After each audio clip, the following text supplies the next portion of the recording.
Fine fine fine ಈಗ ಇನ್ನೊಂದು ಕಡೆ ಜನಾರ್ದನ್ ರೆಡ್ಡಿ ಅವರ ಮನೆ ಮುಂದೆ ಅಥವಾ ರಸ್ತೆಯಲ್ಲಿ ವಾಲ್ಮೀಕಿ ಪುತ್ಥಳಿ ಅನಾವರಣದ ಬ್ಯಾನರ್ಗಳನ್ನು ಕಟ್ಟಬಾರ್ದಾ? ವಾಲ್ಮೀಕಿ ಕಂಡ್ರೆ ರೆಡ್ಡಿ ಅವ್ರಿಗೆ ಆಗಲ್ವಾ? ರೋಡು ಯಾರು ಸೊತ್ತು? ಈ ಪ್ರಶ್ನೆ ಬಂತಲ್ಲ. ರೆಡ್ಡಿ ಅವ್ರು ಯಾಕೆ ಅಪೋಸ್ ಮಾಡಿದ್ರು ಫ್ಲೆಕ್ಸ್ಗಳಿಗೆ? ನೋಡಿ ರಮಾಕಾಂತ್, ಅವ್ರಿಗೆ ಏನಾಗಿದೆ ಅಂತಂದ್ರೆ, ಇವಾಗ ತಾವೇನು ಪ್ರಶ್ನೆ ಕೇಳಿದ್ರಲ್ಲ, ಆ ವಾಲ್ಮೀಕಿ ಬ್ಯಾನರ್ ನೆಪದಲ್ಲಿ ಜಗಳ ಮಾಡಿ ಆ ಕಮ್ಯುನಿಟಿನ ಇವರಿಗೆ ಎದುರು ಮಾಡುವಂತ ಕೆಲಸ ನಾವು ಮಾಡಬೇಕು ಅನ್ನುವಂತ ಒಂದು ದುರಾಲೋಚನೆಯಿಂದಾನೇ ಅವನು ಈ ದುಷ್ಕೃತ್ಯಕ್ಕೆ ಕೈ ಹಾಕಿರುವಂತದ್ದು. ಒಂದ್ ಮಾತನ್ನ ಹೇಳ್ತಾ ಇದ್ದೀನಿ ನಾನು, ಅವನು 2.5-3 ವರ್ಷಗಳಿಂದ ಎಲ್ಲ ಕಡೆ ಬ್ಯಾನರ್ಸು, ನಮ್ಮ ಮನೆ ಮುಂದೆನೆ 100 ಬ್ಯಾನರ್ಸು, ಅವನು ಹುಟ್ಟಿದಬ್ಬದಿಂದ ಹಿಡಿದು ಪ್ರತಿಯೊಂದಕ್ಕೂ ಅವ್ರು ಆಗ್ತಾನೆ ಇರ್ತಾರೆ.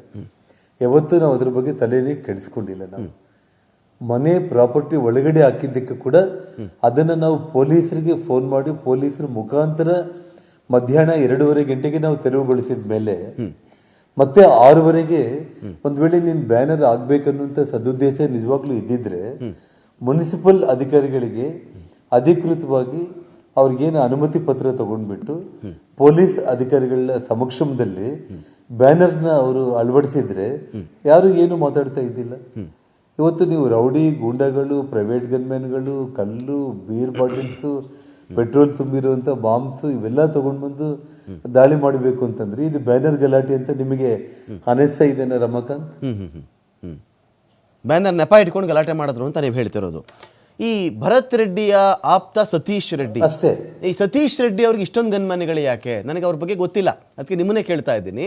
ಸತೀಶ್ ರೆಡ್ಡಿ ಅವರ ಆಪ್ತ ಅಂತೆ, ಏನೋ ಇನ್ನೊಂದು ಇರ್ಬೇಕು, ನಮಗೆ ಗೊತ್ತಿಲ್ಲ. ಅದು ಇಷ್ಟು ಗನ್ಮನೆಗಳ ಅವಶ್ಯಕತೆ ಏನಿದೆ? 3-4 ಜನ ಗನ್ಮನೆಗಳ ಅವಶ್ಯಕತೆ ಏನಿದೆ?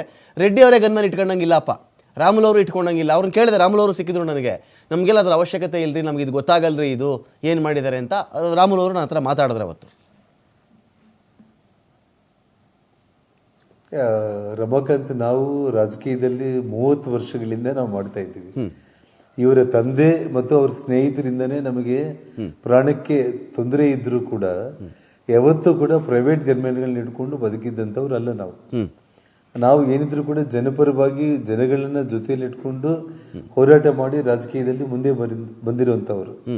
ನನಗೆ 3 ಗನ್ಮ್ಯಾನ್ಗಳಿದ್ದಾರೆ ರಮಾಕಾಂತ್, ಗೌರ್ಮೆಂಟ್ ಗನ್ಮ್ಯಾನ್ಗಳು. ನನ್ನ ಶ್ರೀಮತಿಗೆ ಕೇವಲ 2 ತಿಂಗಳ ಹಿಂದೆ ಒಬ್ಬ ಗನ್ಮ್ಯಾನ್ ಕೊಟ್ಟಿದ್ದಾರೆ.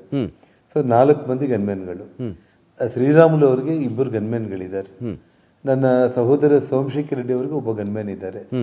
ಆ 7 ಮಂದಿ ಗನ್ಮ್ಯಾನ್ಗಳನ್ನ ರಾತ್ರಿಗೆ ರಾತ್ರಿ ನಾನು ಪೊಲೀಸರನ್ನ ಕರೆಸಿ, ನಮ್ಮ DSP ನ ASP ನ ಎಲ್ಲರನ್ನ ಕರೆಸಿಬಿಟ್ಟು SP ಗೆ ಹೇಳ್ಬಿಟ್ಟು ವಿಡಿಯೋಗ್ರಫಿ ಮಾಡೋದ್ರ ಮೂಲಕ ಈ 7 ಮಂದಿ ಗನ್ಮ್ಯಾನ್ಗಳ ವೆಪನ್ಸ್ ನ ಸರೆಂಡರ್ ಮಾಡಿಸಿ ಎಲ್ಲ ಗುಂಡುಗಳನ್ನ ಕೊಟ್ಟು ಗೌರ್ಮೆಂಟ್ ಅವ್ರು ಕೊಟ್ಟಿರುವಂತ ಬುಲೆಟ್ಗಳನ್ನ ಲೆಕ್ಕಾಚಾರ ಮಾಡಿಸಿ ಸರೆಂಡರ್ ಮಾಡಿಸಿ, ಅದಾದ್ಮೇಲೆ ಇವ್ರದ್ದು ಯಾವ್ದು ತಪ್ಪಿಲ್ಲ ಅಂದ್ಮೇಲೆ ಮತ್ತೆ ಪೊಲೀಸರೇ ನಮ್ಮ ಗನ್ಮ್ಯಾನ್ಗಳಿಗೆ ಮತ್ತೆ ಹೊಸ ವೆಪನ್ಸ್ ಎಲ್ಲ ಕೊಟ್ಟು ಬುಲೆಟ್ಗಳು ಕೊಟ್ಟು ಕೇವಲ 2 ತಾಸಲ್ಲೇ ನಮ್ಮನ್ನ ಮತ್ತೆ ಡ್ಯೂಟಿಗೆ ಅವ್ರು ಹಾಜರುಪಡಿಸಿದ್ದಾರೆ.